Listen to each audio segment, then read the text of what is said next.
I am here with Glenn Reiley. We are doing a little interview, hearing about his life, his story, how he became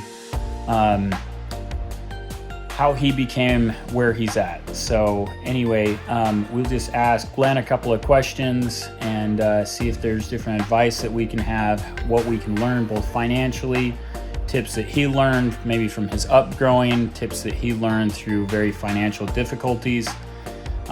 He's been self-employed through his whole life and has donated a lot to his churches, helped a lot of different people, whether it be with hard money or even angel investing. So we'll be visiting with him. So this is Glenn Reiley here. Hi everyone. Okay. So Glenn, what's your story? Where'd you grow up? Well, I went to Arizona State University for college, but I was born overseas in Holland. My father was in the Air Force for 4 years, so I was born the last 6 months of his 4-year stint in the Air Force. So I was born in Holland, over in Europe, and then we moved to Arizona when I was 6 months old. We lived here till I was 10. Then we moved to Reno, Nevada for 6 years and moved back to Arizona. So I've lived in Arizona the majority of my life. So did your parents have an effect on you growing up and you becoming financially illiterate, or what was their thoughts and advice growing up? Parents were always supportive of me, but I learned a lot of investing from my grandparents. Grandparents? They were into investing in stocks. And so at a very young age, I started investing in stocks through just small amounts of money. But I've always been a hard worker as far as I've always done independent stuff. As far as like in 8th grade, I had a paper route back in 8th grade. I lived in Reno, Nevada at that time. And I got a paper route and worked a paper route. I also sold candy at school. And I worked at a little amusement park as well, so I had money. My dad offered to match whatever I put into savings, he would match. And so I started working really, really hard. Then he's like, okay, I can't afford this anymore because you're making too much money at a young age. So, but he taught me to save, and then my grandparents taught me to invest. And so it's just something that I've always done. It's like a little bit of a Warren Buffett life or something like that, doing paper routes and saving stuff. And after 8th grade, selling candy and whatever else and doing paper routes, what made you pursue business and finance in college and stuff? Well, I think that I've always had an entrepreneurial spirit in me. From when I was very young, I always thought of different endeavors and how to make money selling and whatever else. So it was just natural, and I enjoyed real estate as well. So getting into, I wanted to get into something in sales where I could control my own income. I wanted to get into something to do with finance because I enjoyed numbers, and I wanted to get into something to do with real estate. So when I went to college, I took a lot of real estate classes, a lot of finance classes. My degree was in marketing, but more geared towards the sales side. When I got out of college, I jumped right into the financial industry, mortgages specifically. And ever since I graduated from college, I've been 100% commission. So you being 100% commission, I know that there'll be other self-employed people that are watching this and stuff like that. What advice would you have to other people that are self-employed? Well, the advice that I would have is stick to a plan and just be diligent. There is something that I often say to people. It's called choose your hard. So it's hard not to be successful, and it's hard to be successful. It's hard to be in shape. It's hard to be out of shape. It's hard to make smart decisions and not be good with your finances. And it's hard to have money and be with your finances. So you got to choose your hard, and it's hard. It's hard to be in shape because you got to work out all the time, eat healthy. It's hard to be financially astute because you got to save money and everything, but it's also hard not to. So choose your heart. It's that's what I've done is always try to stick to the right decisions, follow a budget, and as far as like in business, stick to your plan and just be diligent about making the smart decisions. So what has choosing your heart, that's kind of inspirational there. What has helped you choose your heart in being successful? What's helped you keep those habits day in and day out to be successful? Well, over time, I've always set long-term. I've always set short-term goals and long-term goals, and so the long-term goals keep me in line, going in a certain direction. Short-term goals are like what's right in front of your face. So I've always had short-term goals and long-term goals, and they've always kind of kept me on a narrow path, if you want to call it that. What advice would you have in choosing people that are wanting to be more entrepreneurial or start something? What advice would you in guiding people of how they would even find what is they're interested in or what their calling is? That's a tough question. It's it depends on what your interests are. Where your heart is. What do you enjoy doing? What's your passion? And then finding things from there. I'm a man of faith, so I put a lot of prayer into things and ask for guidance that way. And but again, it'd be following your passion. It's like not necessarily thinking, hey, how can I make a lot of money? But if you follow your passion and do what your passion. You mentioned how you're a faith-based person. Have you found that prayer, and mentioning prayer there, how have you found that prayer has guided you, guided your work, and guided your passions? Well, I think that first of all, I'm around a lot of other Christian men and women. So there's a saying that says, hey, the 5 closest people to you are people that you are like. So as far as if people are like you financially or your whatever your beliefs are. So I surround myself with solid people, and then just praying and believing that the Lord will provide answers and guide me the right direction has been really, really good in my life. Okay, yeah. So you mentioned about being around the right people, being around Christian people, and praying. What particular experience have you had in your life where one, being around the right people and prayer has helped you in your life? Okay, so specifically, and I'd say that this is kind of a longer story, but back in 2008, 2009, when the real estate market was a little bit off, I had invested some money with somebody, and they were buying properties that were going to foreclosure, and then helping people come up with some money, taking over the houses, and then selling the houses for more money afterwards. And I was quote unquote the hard money guy, so to speak.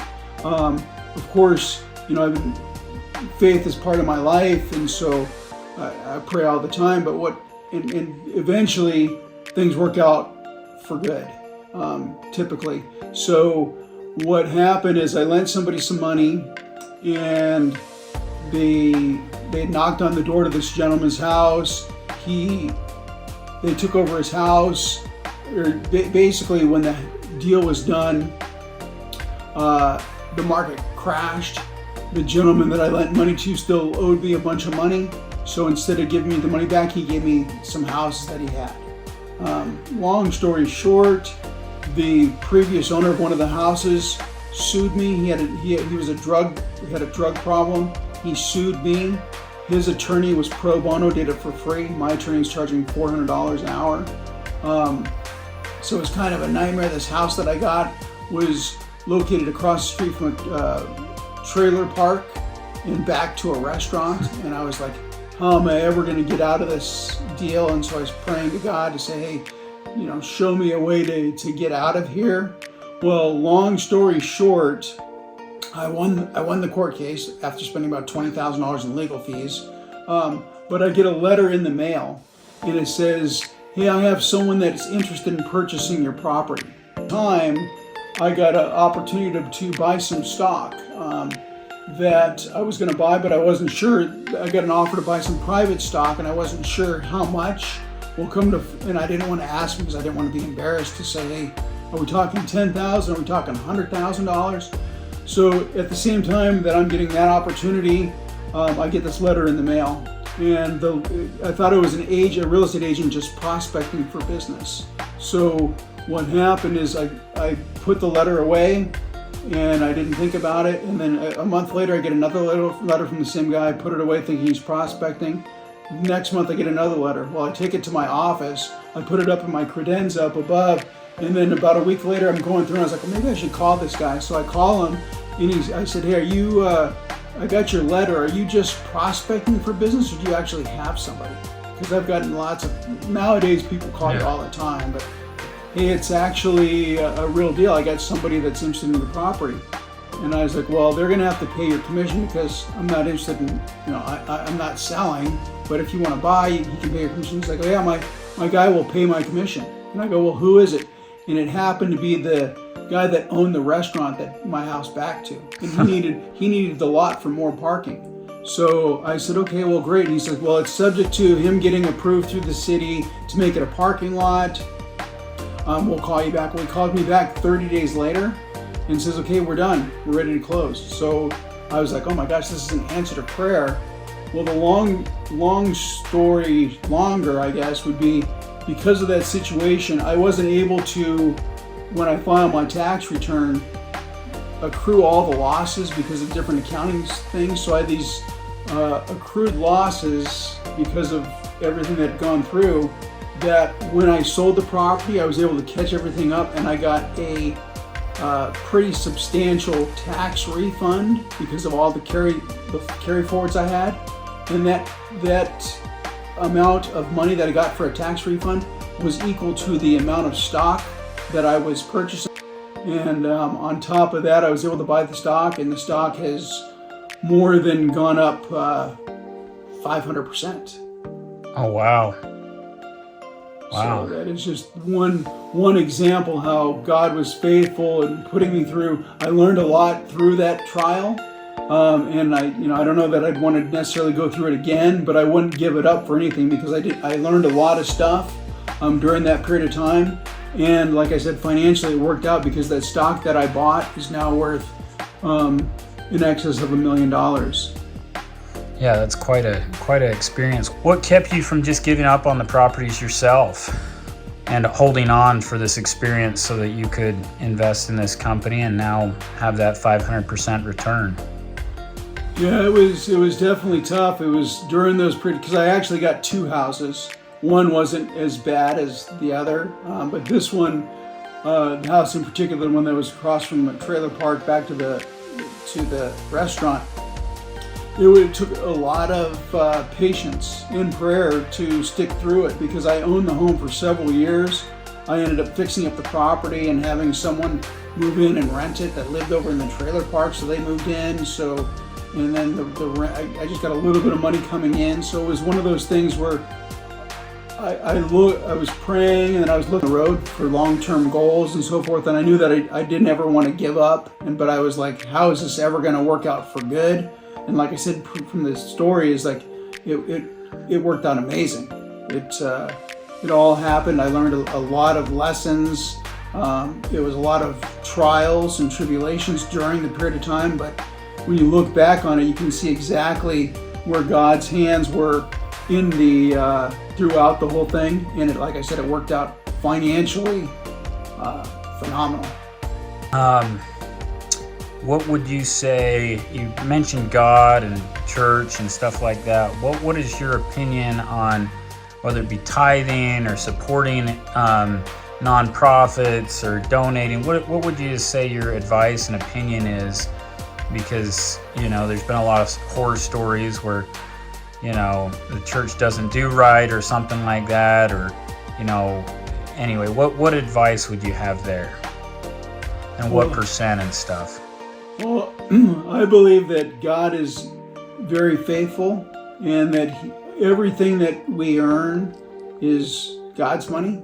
So it all goes back to Him anyway. So I believe that giving 10% of what you make is automatic. So that's what I do. And sometimes if you can't do 10%, you do whatever you can, but you always do something, and you work it up to at least 10%, and ideally more than 10%. If what happens is, by sowing back into God's kingdom, you end up with opportunities. Not that that you're buying a lottery ticket to where hey, God, I'm giving you this money, I need you to do good things in my life. But good things happen because of tithing, and you'll find out that, just like I did through that experience of getting the house back, and then getting the house, and then selling the house, getting the tax refund to buy the stock, and then stock goes up 500% over a period of time, and now financials worked out really good. I just think that things work out in sowing back into God's kingdom. It's all His money anyways. Well, that's some powerful advice, that everything that we have is already God's, and to try to invest into building His kingdom. That's good stuff. What your future, since you've been very successful, it sounds like financially, you've had some bumps, bruises. What are your future plans? Well, God willing, I am in addition to that stock that I was mentioning earlier, I'm an angel investor in a company, and that company is supposed to be going to NASDAQ later this year, or early next year. And with that angel investor, there's huge upside as far as finances. So what my plan is, and the way that I structured that deal, is I have 70% of it in a Roth IRA, which means that it will never be taxable. I don't know if you guys have ever heard of Peter Thiel. He was an investor in PayPal. He invested his money through his Roth IRA, and that will never be taxed. So 70% of my investment in this other firm is in my Roth, 30% is not. And so what my plan is, if things go the way that as anticipated, is that I will live on the 70% and give away 30%. So the part that's non-taxable, I'll live on. The other 30% that's taxable, I plan on giving that away. And essentially then I'll give it all away and have zero taxable income. Well, that's exciting. That's exciting stuff. So what organizations or what people are you planning on giving that 30% away, if it works out? Well, part of it to the church that we go to, and then the other percent to other organizations. Like, one of our friends has a daughter who has a terminally ill disease that's a very rare disease, so we give away money to organizations that are doing research for that kind of disease. One of the goals that I have would be to, this is like kind of dreaming out loud if everything happens, is to always have a wad of $100 bills in my pocket, and just to bless people as I'm out and I see someone in need on the road, on the street, and as long as I can see their heart, know that they're being truthful, and that they're maybe hurting as random people based on just carrying a wad of hundreds around in my pocket. Be kind of like Santa Claus, or something Christ-like, just going about doing good. Yeah, just blessing blessings people. people. Yeah, just blessing people that don't expect it. And it's just that I have, one of my friends said one of my spiritual gifts is being generous, and I just love to be generous with people, and I like to help other people out, and especially people in need. Pretty much it. I thank you for your story, Glenn. It's been an awesome interview. He's helped me and my partner out with different deals. Grateful for him, And yeah, look forward to hopefully doing some sort of business aspect or spiritual aspect, whether it be mentoring or whatever, on a maybe even some stuff on a faith base for the next 50 years. Hopefully you live another 50 years or something like that. But anyway, grateful for him, grateful for the interview and just hearing his story. And till next time. All right, so this is what Glenn's been blessed with here. His backyard. Glenn has some notes here he's going to enlighten us with, just different thoughts on how God wants us to look at money and resources, and how we should bless other people with those money and resources, and good spiritual goals with the resources that God has blessed us to be steward over. How did you come upon these notes that you're going to read off? And like, is it years of just having those notes, or like, what inspired you to have these notes here? Well, yeah, so basically these notes I took from a pastor, or from a message at a church called Awaken, which is in the San Diego, California area. This gentleman's Pastor Jurgen from Awaken Church, and he gave basically a message on mastering money. We call it Mastering Mammon, which is money. And I'll just read you some of the notes here. It says, have nothing or give everything, is a question mark. It says, if Jesus didn't want you to have money, why are 2/3 of the parables teaching about stewardship of money? Jesus isn't saying you will have nothing, but if you have something, does it have you, or do you have it? In other words, can you not live without it? And it says, God doesn't ask Abraham for Ishmael, but for the son that he loves, Isaac. God will not bless idolatry. So that was just a side note. But a master or servant, and it says God doesn't say you can't have money, rather money can't be your idol. The use of money is to be your servant, not your master. You need to have power over money, and the best way to have power is to give it away. Money is attracted to those that have power over money. So in other words, the best way not to have money have a hold on you is to give it away, and then it has no power over you. So the poor don't have power over money. The other way to have power over money is to have a budget. The budget tells money where it goes rather than money telling you where it needs to go, burning a hole in your pocket. Love God, use money. 1 Timothy 6:10. You can have money, just don't love it. God doesn't want you to love money because money's not faithful. When you are doing over you, but when you are losing and need it, it isn't there. So that's just some of the notes that I had from his sermon, which really helped me out in saying, hey, do I love money, or do I love what money does? And so by money not having power over me, I can give away 10%, knowing that, hey, it doesn't have power over me. If I give it away, it doesn't have power over me. If I hoard it, then it has power over me. So the easiest way to get over money having you is to be able to give it away, and that's why I give away 10%.